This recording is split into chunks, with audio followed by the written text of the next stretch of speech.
నమస్తే welcome to evening edition ముందుగా headlines చూద్దాం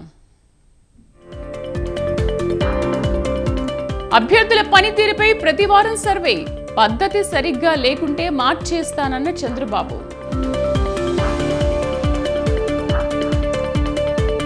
టీడీపీ జనసేనకు ఎజెండా అంటూ ఏదీ లేదు అభివృద్ధి చూసే ఓట్లేయాలని అడుగుతామన్న బొత్స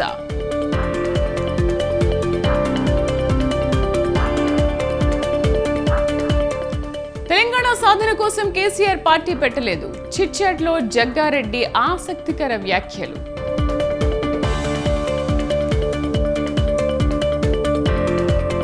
ప్రభుత్వంలో ఆర్టీసీ విలీనం ఎప్పుడు తేదీ ప్రకటించాలన్న ఎమ్మెల్యే హరీష్ రావు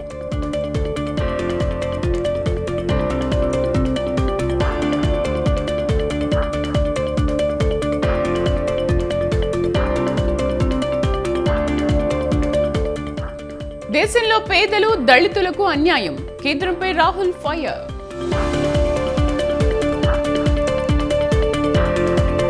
బేట్ ద్వారకాలో ప్రధాని స్కూబా డైవింగ్ నగర శిథిలాల వద్ద ప్రత్యేక పూజలు చేసిన మోదీ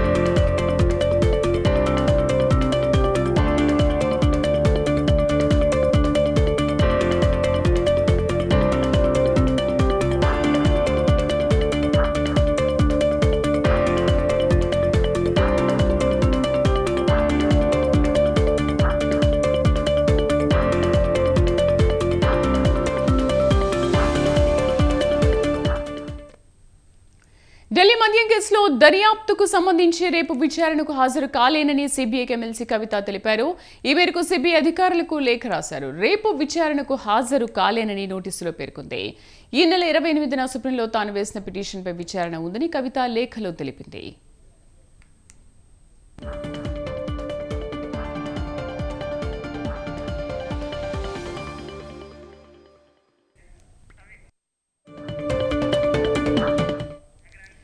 ఢిల్లీ మద్యం కేసులో దర్యాప్తునకు సంబంధించి రేపు విచారణకు హాజరు కాలేనని సిబిఐకి ఎమ్మెల్సీ కవిత తెలిపారు ఈ మేరకు సిబిఐ అధికారులకు లేఖ రాశారు రేపు విచారణకు హాజరు కాలేనని నోటీసులో పేర్కొంది ఈ నెల 28న సుప్రీంలో తాను వేసిన పిటిషన్పై విచారణ ఉందని కవిత లేఖలో తెలిపింది పూర్తి సమాచారం కరెస్పాండెంట్ సవిన్ అందిస్తారు సవిన్ ఎందుకు కవిత రేపు విచారణకు హాజరు కాలేనని పేర్కొంది దీనికి సిబిఐ ఏముంది ప్రధానంగా ఇప్పటికే ఢిల్లీ లిక్కర్ స్కామ్ కేసుకు సంబంధించి ఈడీ గతంలోనే 2 సార్లు ఢిల్లీ వేదికగా ఎమ్మెల్సీ కల్వకుంట్ల కవితను విచారించింది అంతకుముందు సిబిఐ హైదరాబాద్ లోని ఎమ్మెల్సీ కల్వకుంట్ల కవిత నివాసంలోనే వివరణ తీసుకున్నారు ఈ నేపథ్యంలోనే మరోసారి సిబిఐ కవితను ఢిల్లీ లిక్కర్ స్కామ్ కేసులో నిందితురాలుగా చేరుస్తూ నోటీసులు జారీ చేసింది సిఆర్పిసి సెక్షన్ 41A కింద జారీ చేసిన నోటీసులను రద్దు చేయండి లేదా ఉపసంహరించుకున్నట్టు ఈ రోజు ఎమ్మెల్సీ కల్వకుంట్ల కవిత సిబిఐకు లేఖ రాశారు ప్రధానంగా రేపు విచారణకు రావాలని సిబిఐ కోరిన నేపథ్యంలో తిరిగి రిప్లైగా సిబిఐకి ఎమ్మెల్సీ కల్వకుంట్ల కవిత ఈ లేఖ రాశారు ప్రధానంగా ఇప్పటికే ఈ నోటీసు ఎందుకు ఇచ్చారో అర్థం కావడం లేదు ఈ నోటీసు ఇవ్వడం కూడా సబబు కాదంటూ కూడా ఆమె ఆ లేఖలో పేర్కొన్నారు 2022 డిసెంబర్లో అప్పుడు సెక్షన్ 160 కింద నోటీసు ఇచ్చారు ఇప్పుడు 160 నోటీస్ కు విరుద్ధంగా 141A నోటీస్ ఇచ్చారంటూ కూడా ఎమ్మెల్సీ కల్వకుంట్ల కవిత లేఖలో పేర్కొన్నారు ఇప్పటికే పార్లమెంట్ ఎన్నికలు సమీపిస్తున్న నేపథ్యంలో ఇబ్బంది పెట్టడం కోసమే ఈ నోటీసులు ఇస్తున్నారని మేము భావిస్తున్నాము అదేవిధంగా పార్లమెంట్ ఎన్నికల నేపథ్యంలో కొన్ని ప్రచార బాధ్యతలు నాకు పార్టీ అప్పగించింది అదేవిధంగా వచ్చే 6 వారాలు నేను పార్టీ ప్రచార బాధ్యతల్లో ఉండాల్సి వస్తుంది అదేవిధంగా ఇప్పటికే చెప్పండి సబీన్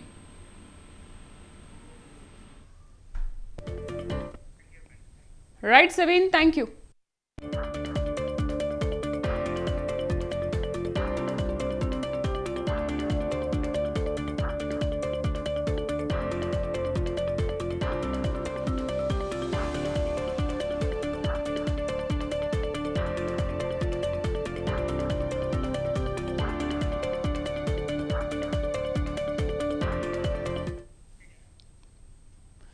గత ప్రభుత్వంపై మహబూబ్ నగర్ కాంగ్రెస్ ఎంపీ అభ్యర్థి చెల్లా వంశీచంద్రెడ్డి మండిపడ్డారు.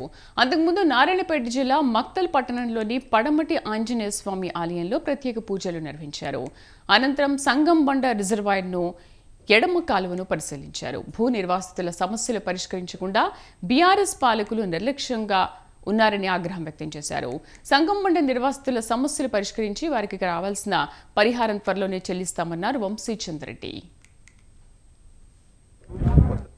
మనమున్నటువంటి ఈ సంగంబండ రిజర్వాయర్ తీసుకుంటే కాంగ్రెస్ పార్టీ ప్రారంభించి కాంగ్రెస్ పార్టీ నిర్మించినటువంటి భీమా ఎత్తిపోతల పథకంలో భాగంగా పెదవాగు గార్దులవాగు మీద నిర్మించినటువంటి ఈ సంగంబండ దాదాపు 62,000 ఎకరాలకు నీళ్ళు అందించడానికి ఏర్పాటు చేసినటువంటి ప్రాజెక్టే ఈ సంగంబండ రిజర్వాయర్ ద్వారా ప్రభుత్వాల అసమర్థత వల్ల లెఫ్ట్ లో లెవెల్ కెనాల్ ఏదైతే దాదాపు 12 గ్రామాలు మక్తల్ మండలంలో ఒక 3 గ్రామాలు మాగనూరు మండలంలో ఇతర 9 గ్రామాలు దాదాపు 12 గ్రామాలకు గాను 20,000 ఎకరాలకు నీళ్ళు అందించేటువంటి ఆ కెనాలు కేవలం ఇక్కడ ఇందాక మనం చూసినటువంటి బండ సంగంబండ గ్రామంలో ఉన్నటువంటి బండని తొలగించకపోవడం వల్ల 20,000 ఎకరాల ఆయకట్టకు నీళ్ళు అందించేటువంటి పరిస్థితి లేనటువంటి విషయం ప్రజలందరూ కూడా గమనించాలి. మనమున్నటువంటి ఈ సంగంబండ రిజర్వాయర్ తీసుకుంటే తెలంగాణ కోసం పోరాడిన వారికి కాంగ్రెస్ సముచిత ప్రాధాన్యత ఇస్తుందని మంత్రి పొన్నం అన్నారు. Greater Hyderabad municipal corporation deputy mayor Srilatha Shobhan Reddy కాంగ్రెస్లో చేరారు. గాంధీ భవన్లో ఏఐసీసీ ఇన్ఛార్జ్ దీపాదాస్ మున్షి సమక్షంలో హస్తం తీర్థం పుచ్చుకున్నారు. శ్రీలతా శోభన్ రెడ్డితో పాటు మరో 6 కార్పొరేటర్లకు కాంగ్రెస్ కండువా కప్పి మున్షి పార్టీలోకి ఆహ్వానించారు.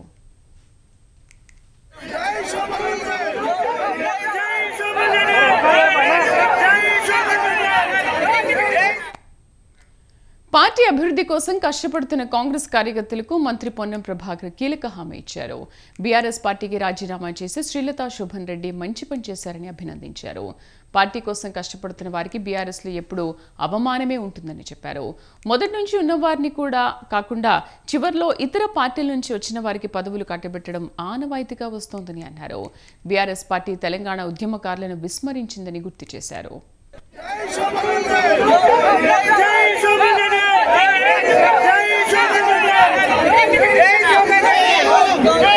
అందరి సమక్షం లోపల నాయకత్వం లోపల కాంగ్రెస్ పార్టీలో చేరినటువంటి Hyderabad GHMC deputy mayor Srilatha Shobhan Reddy గారికి మిగతా వారితో పాటు వచ్చేసినటువంటి మిత్రులందరికీ కూడా కాంగ్రెస్ పార్టీకి స్వాగతం తెలియజేస్తూ ఇంతకుముందు ఉద్యమకారుడు శోభన్ రెడ్డి గారు చెప్పినట్టుగా తెలంగాణ ఉద్యమం ప్రారంభం నుంచి దాదాపు 24 సంవత్సరాలు పార్టీలో ఉన్నప్పటికీ కూడా నూతనంగా అధికారం అనేటువంటి అంశంకు సంబంధించి పార్టీకి ఉద్యమానికి సంబంధం లేనటువంటి వాళ్ళకి ఇవ్వడంతో సరైన ప్రాధాన్యత ఇవ్వడం కోరుతోటి అదేవిధంగా ఈరోజు నూతనంగా ఏర్పడిన కాంగ్రెస్ ప్రభుత్వం తెలంగాణ ఇచ్చిన పార్టీగా తెలంగాణ తెచ్చిన పార్టీగా ఉద్యమకారులకు లేదా అమరులకు గుర్తింపు ఇవ్వాలి. ఉద్యమకారుల కుటుంబాలకు సంబంధించి గౌరవం తెలంగాణ వాళ్ళ ద్వారానే వచ్చింది. ఈరోజు తెలంగాణ అమరుల శవాల మీద పేలాలు ఏర్పడిన ప్రభుత్వం వాళ్ళ పట్ల నిర్లక్ష్యంగా వ్యవహరించింది. 25 ఏళ్లుగా బీఆర్ఎస్లో ఉన్నామని ఉద్యమంలో పోరాటం చేశామని శ్రీలత అన్నారు. బీఆర్ఎస్ పార్టీ నుంచి ఆశించిన స్థాయిలో తమకు ప్రాధాన్యత దక్కలేదని చెప్పారు. పార్టీ కార్యకర్తలు బతకడం కష్టమని కష్టకాలంలో వెంట ఉన్నప్పటికీ కార్యకర్తలకు ప్రాధాన్యత లేకపోవడంతో చాలా బాధపడ్డానన్నారు. ఈరోజు కాంగ్రెస్ పార్టీలో చేరడం జరిగింది. దీనికి మేము చాలా హ్యాపీగా ఉన్నాం. అంటే మాకు సరైన మేము 24 ఏళ్ళ నుంచి ఉద్యమంలో ఉన్నాం. ఇద్దరం కూడా 2001 నుంచి నేను ఒకసారి కార్పొరేటర్గా పోటీ చేయడం కూడా జరిగింది. ఈరోజు కాంగ్రెస్ పార్టీలో చేరడం జరిగింది. దీనికి మేము చాలా హ్యాపీగా ఉన్నాం. అంటే మాకు సరైన మేము 24 ఏళ్ళ నుంచి ఉద్యమంలో ఉన్నాం. ఇద్దరం కూడా 2001 నుంచి నేను ఒకసారి కార్పొరేటర్గా పోటీ చేయడం కూడా జరిగింది. ఈరోజు కాంగ్రెస్ పార్టీలో చేరడం జరిగింది. దీనికి మేము చాలా హ్యాపీగా ఉన్నాం. అంటే మాకు కాంగ్రెస్ మాజీ ఎమ్మెల్యే జగ్గారెడ్డి మీడియా చిట్చాట్లో ఆసక్తికర వ్యాఖ్యలు చేశారు. కేసీఆర్ తెలంగాణ సాధన కోసం పార్టీ పెట్టలేదని అన్నారు. చంద్రబాబు నుంచి విభేదించి రాజకీయ ఉనికి కోసం కేసీఆర్ టీఆర్ఎస్ పెట్టారని చెప్పారు. కేసీఆర్ తన రాజకీయం కోసం పార్టీ పెట్టాడు. తన రాజకీయం కోసం తాను టీఆర్ఎస్లో చేరానని తెలిపారు. 2005లో తాను టీఆర్ఎస్ ఎమ్మెల్యేగా ఉన్నప్పుడు కాంగ్రెస్ తన నియోజకవర్గంలోని 2 మున్సిపాలిటీలు గెలవాలని చాలా ప్రయత్నాలు చేశారని చెప్పారు. బీజేపీ బీఆర్ఎస్లు డూప్లికేట్ పార్టీలని అన్నారు కాంగ్రెస్ మాజీ ఎమ్మెల్యే జగ్గారెడ్డి. అసెంబ్లీ ఎన్నికలకు 4 నెలల ముందు కవితని అరెస్ట్ చేస్తారు అనే ప్రచారం చేశారని తెలిపారు. మళ్లీ పార్లమెంట్ ఎన్నికలకు ముందు కవిత అరెస్టు ప్రచారం కొత్త నాటకానికి తెరలేపారని విమర్శించారు. బీజేపీ బీఆర్ఎస్కి లాభం అనుకుంటే కవిత అరెస్టు తప్పక ఉంటుందని అభిప్రాయపడ్డారు. కవిత అరెస్టు కాకపోతే బీజేపీ బీఆర్ఎస్ పొత్తు ఉన్నట్లేనని చెప్పారు. గతంలో కిషన్ రెడ్డి, బండి సంజయ్ మాటలకు విలువ లేదన్నారు. పార్లమెంట్ ఎన్నికల్లో కాంగ్రెస్ 14 స్థానాలు రాకుండా ప్రజల డైవర్ట్ చేయడం కోసమే బీజేపీ ట్రిక్స్ ప్లే చేస్తోందని జగ్గారెడ్డి ఆరోపించారు.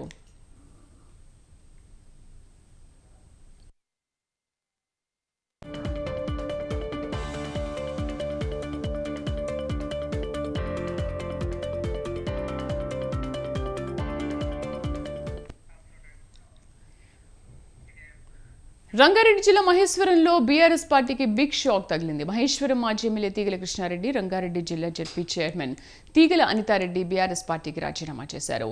కొద్ది కాలంగా తీవ్ర అసంతృప్తితో ఉన్న తీగల కృష్ణారెడ్డి, అనిత పార్టీకి రాజీనామా చేశారు. కాంగ్రెస్ పార్టీలో చేరే అవకాశం ఉందంటూ ప్రచారం జరుగుతోంది.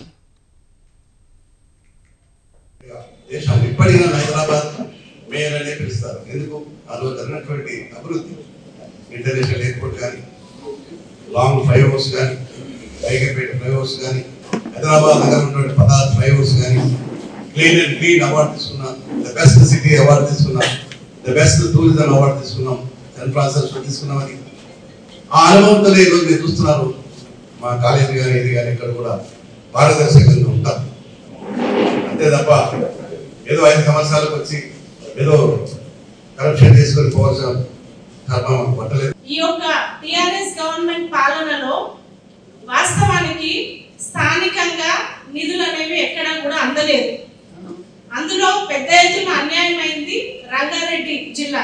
ఎందుకంటే రంగారెడ్డికి సోర్స్ ఫండ్స్ అనేవి టీడీఎస్, డిస్ట్రిక్ట్ మినరల్ ఫండ్, ఇవేవి కూడా రాకుండా మమ్మల్ని పాలించాలి, ప్రజాప్రతినిధిగా ఫోర్ ఫ్రంట్ లో ఉండి మరి మన యొక్క టిఆర్ఎస్ శ్రేణులందరికీ అండదండలుగా ఉండాలి అని అంటే అది చాలా గ్యాప్ వచ్చేసింది. ప్రజాపాలనకి, ప్రజల యొక్క అవసరాలకి స్థానికంగా తిరిగేది సర్పంచ్లు, ఎంపీటీసీలు, వారు పైకి వచ్చి స్థానికంగా ఉన్న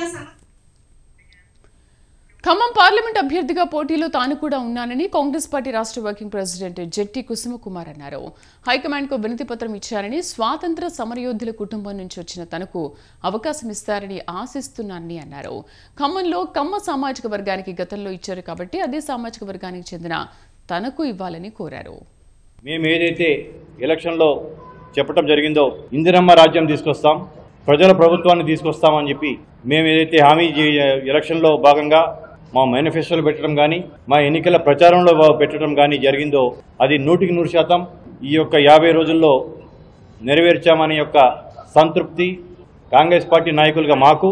మమ్మల్ని తీసుకొస్తే వారి కష్టాలు దొరుకుతాయి, వారు కలలుగన్న బంగారు తెలంగాణ అనేది నిజంగా సాకారం అవుతుందని తెలంగాణలో ఖాళీ అయిన నామినేటెడ్ పోస్టులను కాంగ్రెస్ ప్రభుత్వం భర్తీ చేస్తోంది. తాజాగా తెలంగాణ మీడియా అకాడమీ చైర్మన్ గా రాష్ట్ర ప్రభుత్వం సీనియర్ జర్నలిస్ట్ శ్రీనివాస్ రెడ్డి నియమించింది. అందుకు సంబంధించిన జీవో జారీ చేసింది. జీవో వెలువడిన తేదీ నుంచి 2 ఏళ్ల పాటు శ్రీనివాస్ రెడ్డి ఆ పదవిలో కొనసాగనున్నారు.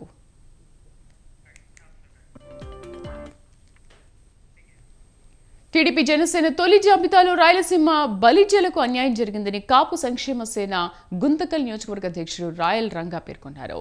రాయలసీమ వ్యాప్తంగా 36 లక్షల మంది ఓటర్లు ఉంటే ఒక్క సీటు కూడా కేటాయించకపోవడం రాయలసీమ బలిజలను విస్మరిస్తున్నారనేందుకు నిదర్శనమన్నారు. రాయలసీమలో బలిజ ఓట్ బ్యాంక్ బలంగా ఉన్న ఒక్క సీటు కూడా కేటాయించకుండా జాబితా విడుదల చేయడం సరికాదన్నారు. ఏవైతే 57 నియోజకవర్గాలు పెండింగ్ ఉందో మరి ఆ నియోజకవర్గాల కన్నా కనీసం మా బలిజ కులస్తుల్లో ఎవరినున్నా కానీ అసెంబ్లీకి కానీ పార్లమెంట్కి కానీ ప్రకటించాలని మేము చంద్రబాబు నాయుడు గారికి పవన్ కళ్యాణ్ గారికి అభ్యర్థిస్తున్నాం. మరి ఈ ఉమ్మడి అనంతపురం జిల్లాలో నిన్న ప్రకటించిన విషయాన్ని చూస్తే దాదాపు కమ్మ వాళ్ళకు 5, రెడ్డికి 1, ఎస్సీకి 2, బోయకు 1 ప్రకటించారు. మరి ఉమ్మడి అనంతపురం జిల్లాలో జనాభా ప్రకారం చూసుకుంటే కమ్మ వాళ్ళు 2,20,000 ఉన్నారు, రెడ్లు 2,60,000 ఉన్నారు, మరి మైనారిటీ 7 లక్షల మంది ఉన్నారు, ఎస్సీ 3 లక్షలు, ఎస్టీ 2,80,000 మంది, మరి బోయ 3,60,000 మంది, మరి కురుబ 3,60,000 మంది, మరి బ్రాహ్మణ, వైశ్య, యాదవ, కురుబ ఇతర కులాలు చూసుకుంటే 10 లక్షల మంది ఉన్నారు. మరి మా జనాభా కూడా 6 లక్షల మంది ఉంది. మరి ఈ ఉమ్మడి అనంతపురం జిల్లాలో మరి ఎక్కడా కూడా మా బలిజలకు కేటాయించలేదు. మేడ్చల్ జిల్లా జవహర్ నగర్ లో బీఆర్ఎస్ కు ఎదురుదెబ్బ తగిలింది. 16 మంది మున్సిపల్ కార్పొరేటర్లు మేడ్చల్ మాజీ ఎమ్మెల్యే సుధీర్ రెడ్డి, మేడ్చల్ డీసీసీ అధ్యక్షుడు హరివర్ధన్ రెడ్డి ఆధ్వర్యంలో కాంగ్రెస్ లో చేరారు. అంతకుముందు జవహర్ నగర్ మేయర్ మేకల కావ్యపై అవిశ్వాసం ప్రకటించి ఓటింగ్ తర్వాత కాంగ్రెస్ లో చేరారు బీఆర్ఎస్ కార్పొరేటర్లు.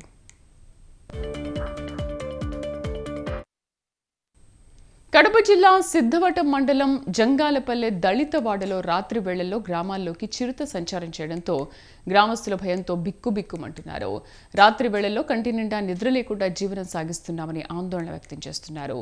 చిరుత పులిలు దాహం కోసం గ్రామాల్లోకి చొరబడుతున్నాయని గ్రామస్తులు ఆవేదన వ్యక్తం చేస్తున్నారు.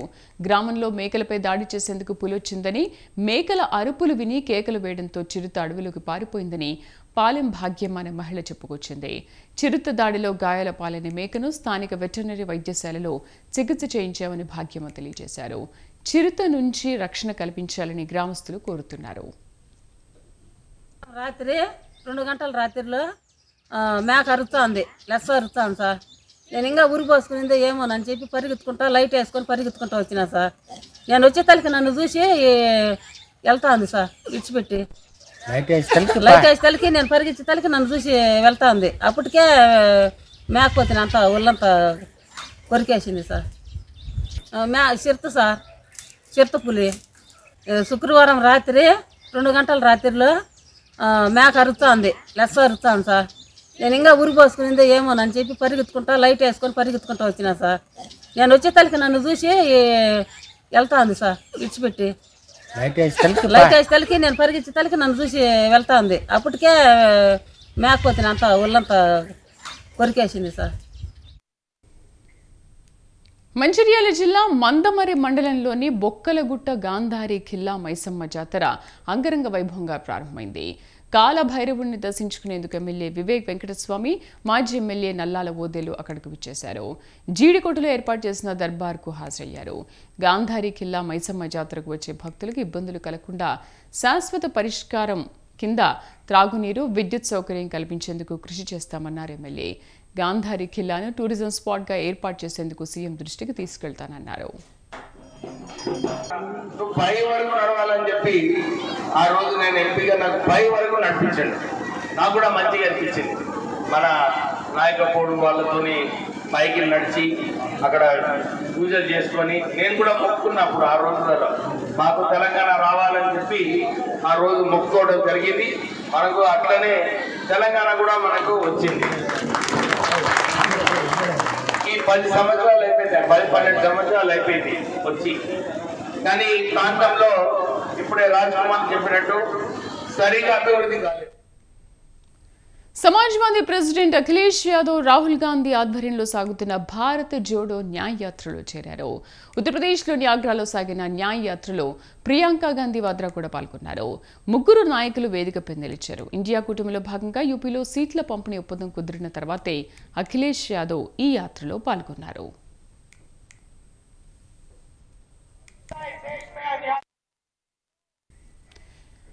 ఈ సందర్భంగా జరిగిన సభలో రాహుల్ గాంధీ ప్రసంగిస్తూ దేశంలో పేదలు, దళితులకు అన్యాయం జరుగుతోందని ఆవేదన వ్యక్తం చేశారు. దేశంలో 50% మంది దళితులు వెనుకబడిన వర్గాలే ఉన్నారని, ముస్లింలు, మైనార్టీలు మరో 15% మంది ఉన్నారని, వీరందరికీ దేశంలో అన్యాయం జరుగుతోందన్నారు. పేదలకు రోజు అన్యాయమే జరుగుతోందని, దీనివల్లనే విద్వేషం పెరుగుతోందని రాహుల్ గాంధీ పేర్కొన్నారు. అందువల్లే తమ యాత్రకు న్యాయ యాత్రగా నామకరణం చేశామన్నారు రాహుల్. 50 और 15 कितना हुआ? 65 और 15 कितना हुआ? 60% 80 जोड़ दो, कितना हुआ? कितना हुआ? 85। अब आप हिंदुस्तान की सबसे बड़ी कंपनियों की लिस्ट निकालो, उनके मालिकों की लिस्ट निकालो और आपको दिखेगा कि 88% में से एक मालिक नहीं है आपका।